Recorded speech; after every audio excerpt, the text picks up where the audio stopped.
Great game in Denver last night. The Spurs took game one. Must win for the Nuggets. Watching the game, I was like, oh, they're about to go down 0-2. The number 2 seed is about to go down 0-2 and then hit the road. But they mounted a furious comeback to win the game in the end. Jalen Rose, what did you think about this spirited effort from the Nuggets in the second half?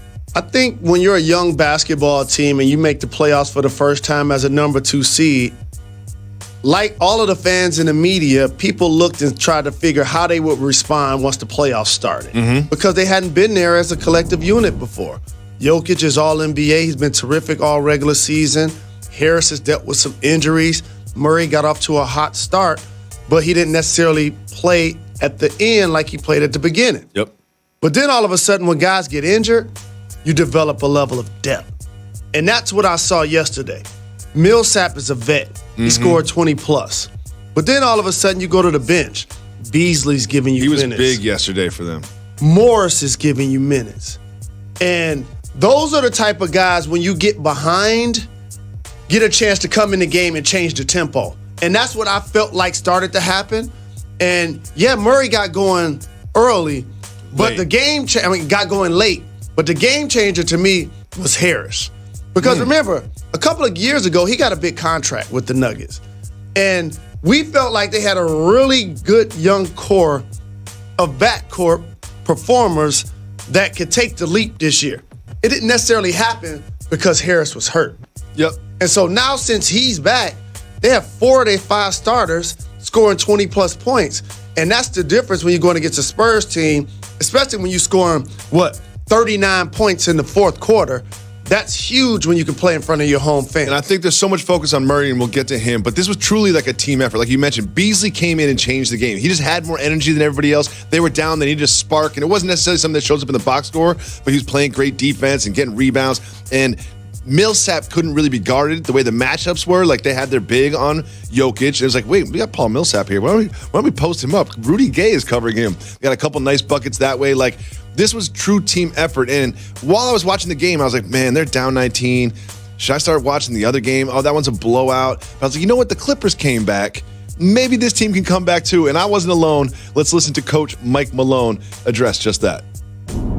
I remind you of what the Clippers did last night and how much basketball was left. It's only going to happen, though, if we believe, we commit, and we fight, and we attack. And the guys took it to heart, and we closed the game out, I think, on a 57-32 run from that point on. I've never played in the NBA. You have. How is it when you're a team and you're down 20 and you see so little time on the clock and you still believe, you still fight, and you still try? So the dynamics of a team I always pay attention to first is the coach the leader or is a player the leader? And in collegiate basketball, you can easily find this dynamic out based on who gets the final chance to cut down the nets when the team advances. The same in the NBA. Who's at the press conference speaking? Okay? So for the Nuggets, it's Coach Malone. For the Spurs, it's Coach Pop. But when you watch at OKC, it's Russ and PG. When you watch at Portland, it's Dame. And the reason why I bring this up is the coach in their situation drives the narrative and the dynamic of giving them the level of spirit that allows them to feel like they could go out there and get it done. Because what happens is when you get down big, a lot of times it's your best players on the floor. So now they have to trust you and allow you to take them out so that Morris can come in and score double figures. So Beasley can come in and hit a big-time walk-up three. You got to give those guys confidence. And so now you keep yourself in the game, you get back in the game, and gives Murray a chance to possibly take over in the fourth quarter. I'm glad you brought that up because Coach Malone was also asked about Murray, and he said he pulled Murray aside and said, I'm leaving you in. I'm not taking you out because he felt like if he took him out, then that would sort of like diminish him. He said, and he told him he loved him. And Murray was frankly awful in this game in the first half and through most of the third quarter, but he turned it around so quickly, and it was just like a light switch happened. It was like all of a sudden he turned into the Jamal Murray that we all expected him to be in game one in the first half of game two. How is that possible? Like, what happens to a player when they're playing that poorly and then all of a sudden they make a free throw and they score over 20? Here's what has happened in the era of three-point happy players. I always look at if somebody's a shooter, they can still get themselves going by getting to the free throw line. And so when I look at a box score of PG and Russ, I always say, did they shoot as many free throws, if not more, than three-point attempts? Same thing for Jamal Murray.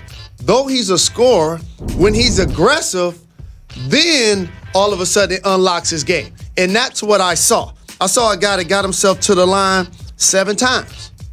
And then all of a sudden he started working himself in the game. Yep. You see a couple of free throws go in. He started feeling a little confident. Somebody kick it out to him, make a jumper. Now he heat checking. And so that's what they needed. And this is why a young team playing at home is so very important. Because a veteran team like the Clippers can come back against the Warriors because they got all savvy vets. Yep. But if this team was playing in San Antonio, I don't think they come back. And credit to the Denver crowd too. In a comeback like this with this age of a team, like the crowd did help. It was a really fun game to watch. And I appreciate it. There's the internet is undefeated. The internet notices everything. And Gary Harris got hit he got hit somewhere. Let's just take a look at this. The internet has posted this. Shout to Reddit. That's where I found it. See that LaMarcus Aldridge fighting through a screen there. Gary Harris goes down. Now, when me and you looked at this early, we were like, "Oh, the league is going to take a look at this." But Jalen, we look at the alternate angle. It doesn't look as bad as it looks right there. What do you think about this play? Do you think that the league will do anything about this? I think anytime you throw a punch, it's a flagrant. I think if you throw a punch in that area, you should be arrested. Like you saw the other angle though. The other angle makes a little And then when we looked at the other angle, I said, you know what? He shouldn't be arrested. Okay. It shouldn't be a flagrant 2. The league is going to make it a flagrant foul. Yeah. That's what's going to ultimately happen. I'm glad Gary got a chance to return to the game. And again, I can't continue to state, he was terrific in this game, scoring 23 points. He was. And one thing I found really interesting about this particular incident was just basically Jokic, he's a great teammate, and he saw that Gary was suffering, so he offered a solution. He saw the problem. He said, here's what you got to do. Here's what you got to do. What? Jalen, what is that? What is that? Does Jokic know something that we don't?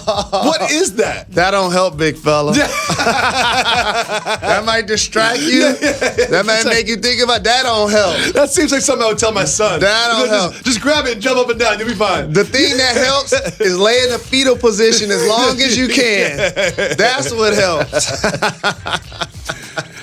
It is now time for News That Matters.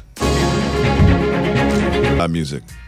I'm so surprised. No, I don't like loud music. That's disappointing. The crowds, just the whole thing. But there's some news. Mary J. Blige, the queen of R&B.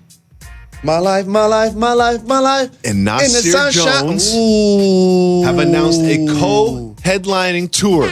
22 cities. What do you think about this announcement? I'm out for presidents to represent me. I'm going to see that. That's what I think. Well, here's the problem. They're not coming to their hometown of New York City. 22 cities around the nation not coming to New York. Why would they do that to us? Because they're going to add a New York show late. You know how that works. I was thinking the same thing. You know how this works. I was like, they didn't so they announce can sell it. out in 5 minutes. And I saw like they had one in Atlantic City. I was like, I bet there's like 4 days in between Atlantic City and their next stop. Yeah, I was thinking the exact same thing. Well, I'm really excited about those 2 artists. And there's another artist who's in the sports news. Somebody download that Nas Live at the Barbecue verse. Bars. Drake. You know about the Drake curse? I do. Sports? We'll discuss if it's affecting the Raptors. And there's more proof He not playing? that it might be real. He took down a football team, a European football team. We'll break it down right after this.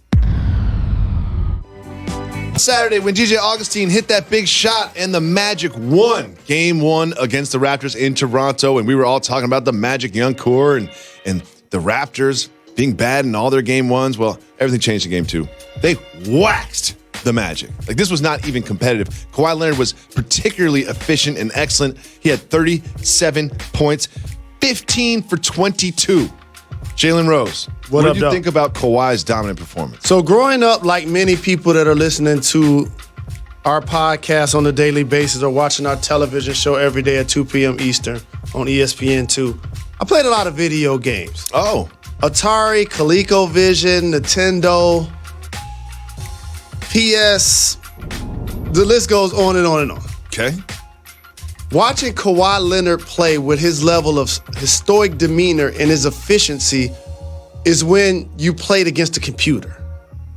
That's what that reminds me of. That's a good point. Like, he has no wasted motion.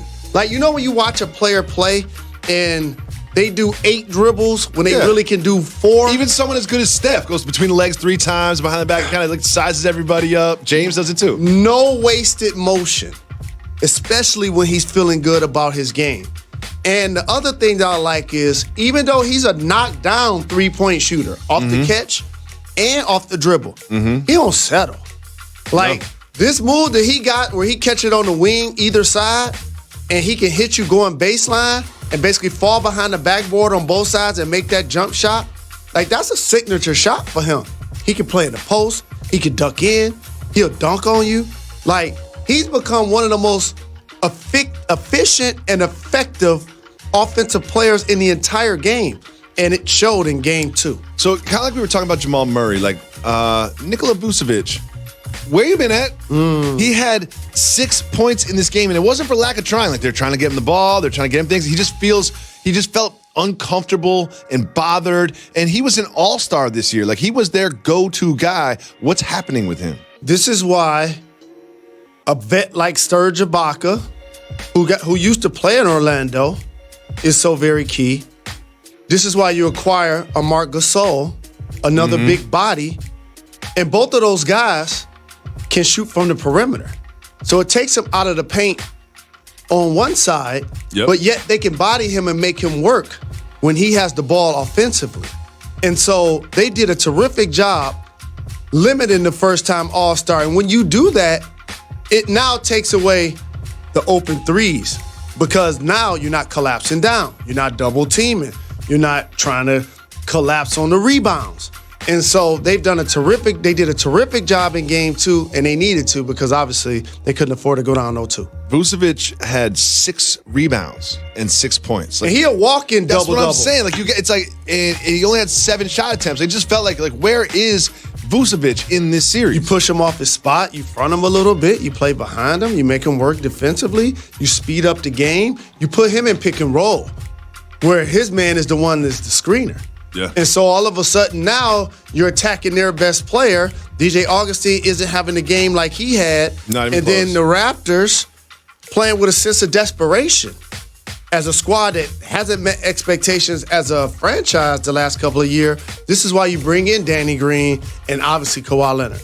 Part of the story of this game was the play of Kyle Lowry. Do you remember how many points Kyle Lowry scored in game 1? As many as you and I did. 0 points. And there was a lot of talk about Kyle Lowry that I'm sure got to him between game 1 and game 2. And he came out and he established himself early. Like, he scored early on in the game, and he ended up with a very good game, 22 points, 7 assists, and just generally played well, especially up against Augustine, who kind of got the best of him in game 1. He has a storied history of playing poorly in the playoffs. What do you think mentally he's doing right now, and what adjustment did he make? So this is the gut check, because you hear exactly like you just said what the chatter is that surrounds your name. People will hope to block out the noise, but some people feed off of it. But either way, it's going to happen, because it's around you, it's around your friends, it's around your family, and he knows, regardless of what the Raptors do in the regular season, everybody's going to say, maybe you got rid of Casey. Maybe you traded DeRozan. What is Kyle Lowry going to do in the playoffs? I mean, we started talking about that like the All-Star break. You know, like that conversation starts 3 months ago, and it continues until game 1. And I think it was in his head a little bit in game 1. Absolutely. And by the way, you can't play a game where your all-star point guard has 0 points and win at home. Like, they almost did. Right. They almost did. But that's more the exception than the rule. And so he did come out aggressive. He was knocking down shots. He always sacrifices his body. He always takes charges. But when he's scoring over 20, now the dynamics of the team look different, and it frees up Pascal Siakam for drives. Yep. Kawhi Leonard for drives. And so it really is the thing that drives their offense other than the obvious. And so that's why they're going to need him to not only make shots, but make shots at a high clip. Yep, and the thing about him is he does not, like when they had DeRozan and Lowry, it just felt like they only had DeRozan and Lowry, but now they've got Siakam who's made a leap, and Serge Ibaka who can knock down shots, and they've got Gasol who can hit an open shot, and of course they have Kawhi Leonard. Like I think he's in a better position now because there's less pressure on him to contribute. Oh, and by the way, you're not playing well? Fred VanVleet, come on in here here. you go. Yeah, no doubt about it. Take a little breath. And what they'll do is instead of taking them out a lot of times, they'll play them together. They'll give him a chance to get his shots off. Mm-hmm. But then in game one, when he's not making them, they'll just slide and take him out. And so they've now built out their roster, and Masai Ujiri's did a terrific job of creating a level of balance with their team that if he does struggle, you have more people to initiate offense. Orlando has been excellent at home, especially in the last 2 months. Do you think they can get 1 or 2 in Orlando? I do. This is a series now. You think so? I'm picking the Raptors to win it, but of course. I think the Magic win one of those games at home. I'm not sure. We'll see, but I think that the Raptors got a little wake-up call in game 1 and kind of figured it out in game 2. Watch we'll see Gordon. how that goes. I think he has a big game and they get one. Well, if the Raptors do happen to lose, right? People are going to talk about the Drake curse. The Drake curse is something that's been permeating throughout the sports world for quite some time. This dude is winning at life. How can he be a curse? But his teams are losing. It seems like whenever he puts on a jersey or supports somebody, then all of a sudden now, see, here he's taking a picture with PSG's Kurzawa. And what do? They lose. So now we have ASC Roma saying all Roma players are forbidden from taking a picture with Drake. Roma is a huge team. A huge team in Europe. And they're forbidding, that's the official account, forbidding their players from taking a picture with Drake. What do you think about Roma banning players from taking a picture with Drake? I think the players ain't gonna listen. That's what I think. Like, I'll just not post He's it. an international superstar. They're trying to go to his shows. They're trying to break bread. Like, they're not gonna think that their affiliation with somebody that's not in uniform is gonna affect their performance. They're gonna think like I think. Like, I understand that there's ties to him wearing teams' hoodies or jerseys and them losing. But I'm pretty sure you can flip it and show him wearing the gear of something else, and they're probably successful at it. So it is what it is, but it's funny. Have you noticed in this Raptors Magic series, Drake is taking a bit of a back seat? Do you think that he's doing that intentionally to try to help the team? Oh, so it was his fault they lost game 1? Of course it was. He wasn't even there. I know, that's what I'm saying. That's exactly my point.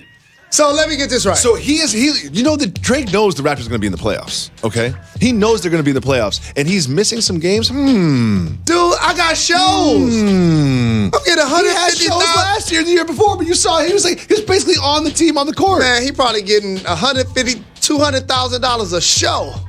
You think I'm about to be at a basketball game? He's staying away on purpose. Man, please, I'm about to go do 5 shows. Y'all get out of the first round and come holler at me. I also do want to say I had the pleasure of meeting him. He's one of the nicest, most genuine people in the world. Like, he's like truly, truly a nice guy. And that's the homie. I remember watching him come up in the T-Dot back in the day. In my mind, the most intriguing series of all 8 of the series is between the Blazers and the Thunder, and we'll discuss it right after this. Built by today. Welcome back to Jalen and Jacoby. Jalen Rose. My favorite series of the 8 series is the Thunder and the Blazers. Not the Pistons Bucks? That's my least favorite series of the 8 series, and you know exactly why. I won't even watch that game tonight. They're turning it on. They're going to watch that one. But I watched every second of this one. I was up way too late, and it was so intriguing. The Blazers took a 2-0 lead, pulling away from the Thunder, leading kind of throughout the fourth quarter. Jalen, the Thunder are shooting atrociously from 3-point. What are they going to do about this moving forward? So one of the things you have to do is Paul George is a terrific shooter. He should keep launching. Russell Westbrook is a volume shooter. So in a play like this, when you get stripped, I don't want you now to launch up a 3. That's why Dame is cheering.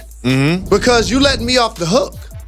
And so I always look at the stat sheet and say, did Russ attempt more free throws than threes? Okay. And when that does not happen, I usually don't favor that dynamic. he's one of the most explosive, if not the most explosive guard that we've seen. He can attack the basket, finish with his left, finish with his right. And so when he shoots a jump shot, I'm telling you, I've been in front of Allen Iverson. And when he launched a jump shot, it wasn't because he couldn't get 50 and he couldn't make them. It just, you couldn't stop him from getting to the basket. Yeah. That's a 100% shot versus a 40, 45% shot.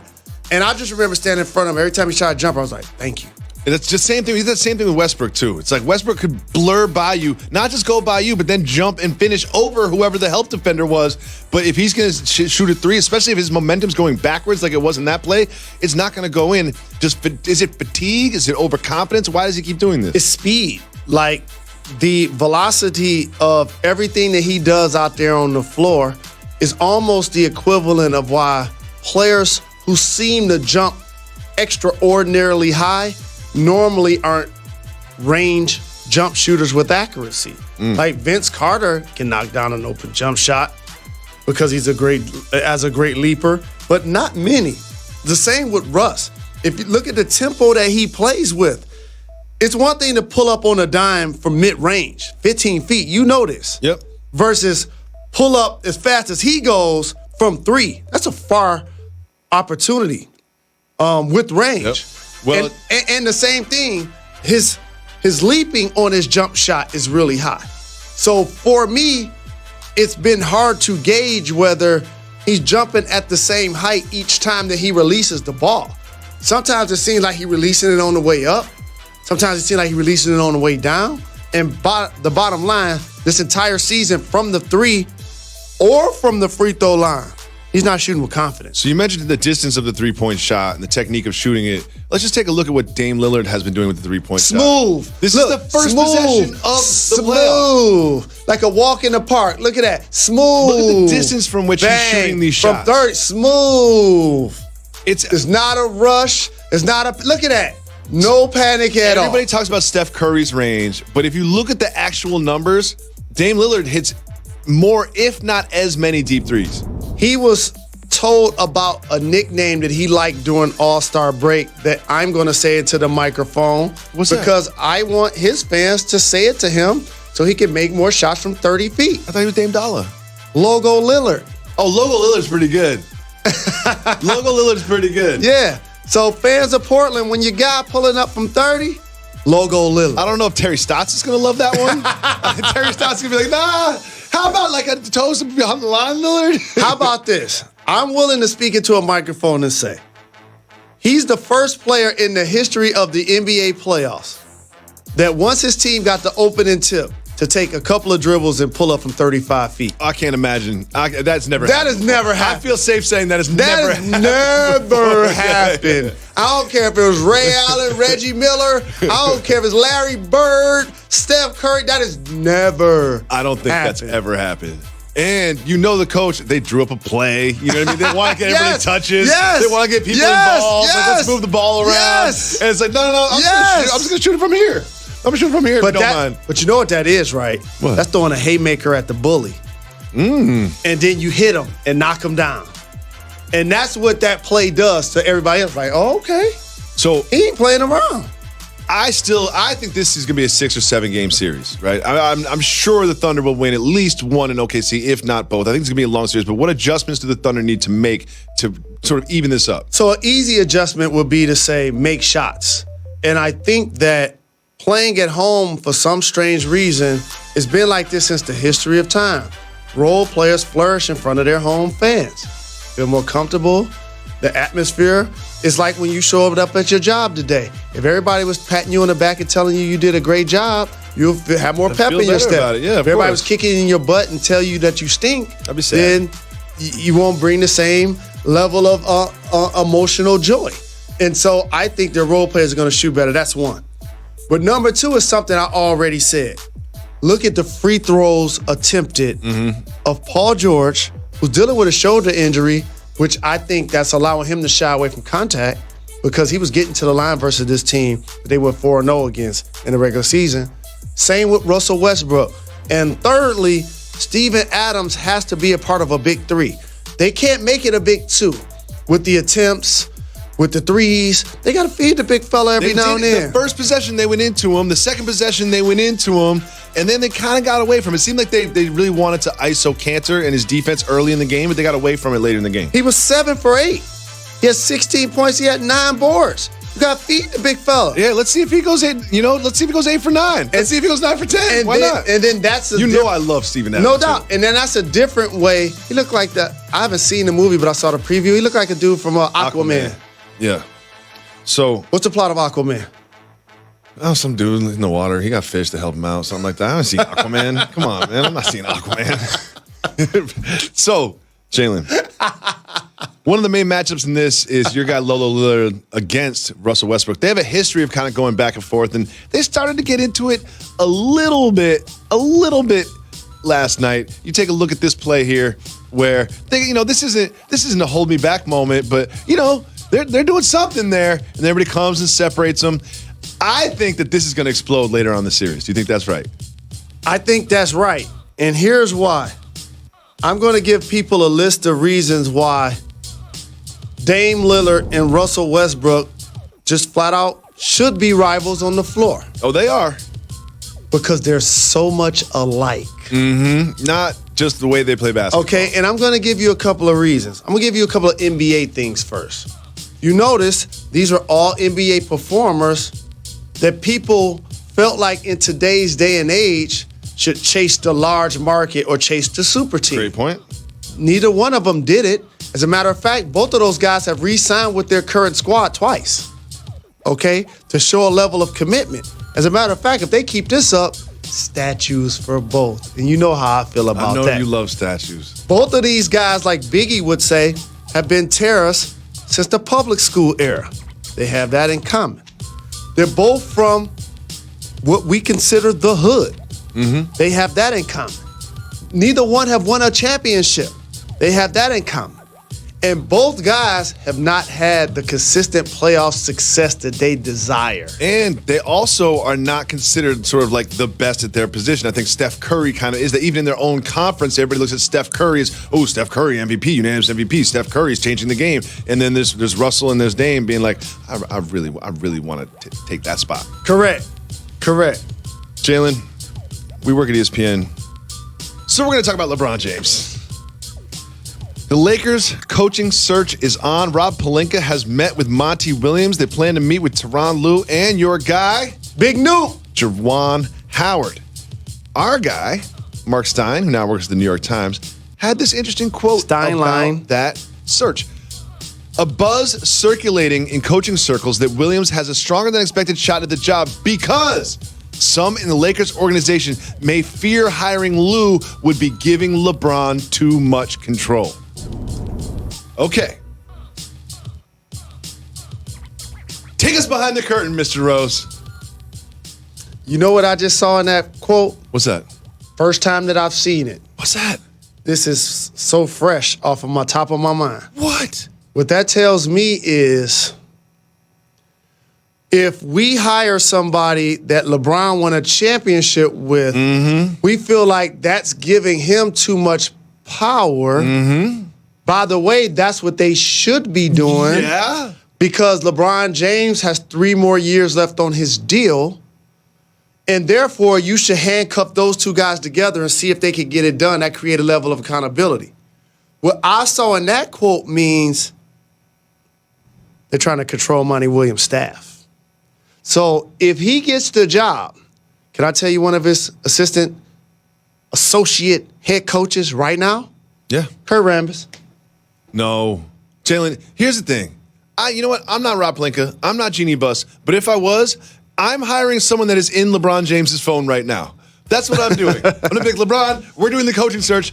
Let's open your phone. Let's open your phone. Because giving LeBron James too much control over the organization, he's LeBron James. Give him all the control. He is not just one of the best, if not the best player, he's also extremely intelligent, and he knows everything about everybody else's plays. He's a coach himself on the floor. Give him the control. It will work. Can I give you a 360-degree snapshot of LeBron James based on the candidates you just outlined? Whose staff in New York was Kurt Rambis a part of? A couple, including Phil Jackson. Gentleman by the name of Phil Jackson. What type of relationship does he have with LeBron James? Acrimonious, I believe, is the word. Okay. What type of relationship does Kurt Rambis and his wife have with Jeannie Buss? Oh, they're very close. Double dates all day. Go on vacation together. Correct. So, therefore, if I hire Monty, who's going to be a terrific coach in this league. By the way, there are 3 guys I've already said that should be lining up for head coaching jobs that anybody that watched this show can be like, oh, that's broken news. I've already said Ime Udoka with the Spurs. I already said Monty Williams, who's been a head coach, did a terrific job with the Pelicans, would have still gotten another job if he hadn't dealt with the untimely circumstances of his wife. And my brother, Juwan Howard. I mean, Juwan Howard is the right person for this job. You know why? He might give us some tickets.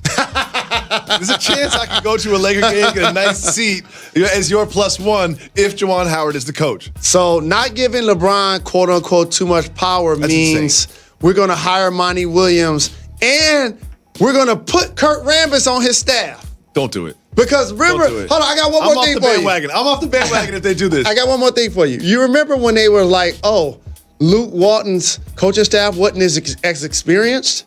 That was just code for he didn't want Kurt Rambis on the coaching staff.